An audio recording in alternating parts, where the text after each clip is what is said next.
nakalagay sa notes yung wedding vow niya. Unang sinulat ko yan.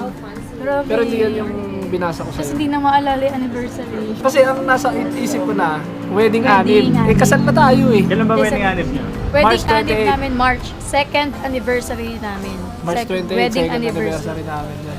Hindi, sa totoo lang, madaming beses na kaming nakalimot ni Jun sa mga Mansari. Mansari. Hindi na kami nagsiselebrate ng Mansari ni Hindi Jun. na. Para pag Parang pag wedding batian na lang. anniversary, batian na lang. Pag wedding anniversary, yun, doon kayo lumabas ng ano, Yes. takin ni Mansari every month eh. Takin na gagastos kayo, wala ng pera. Hindi, wala nang ganun ngayon yung Mansari. Anniversary.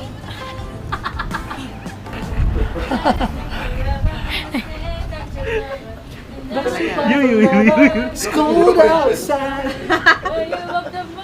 Like a day that I met you.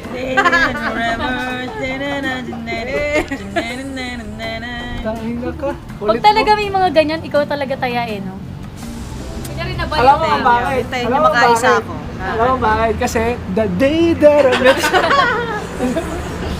Hindi, sana ang 2024 wish ko kay Ate Benny, sana magkaroon na siya ng anak. Tsaka, Ang wish ko lang kay ate, ngayon 2024 is the day. Yan ikakata. Alam niyo na yun ah. Ikaw pa Mumuno ka. Tara, picture tayo mi. Para kunyari sweet.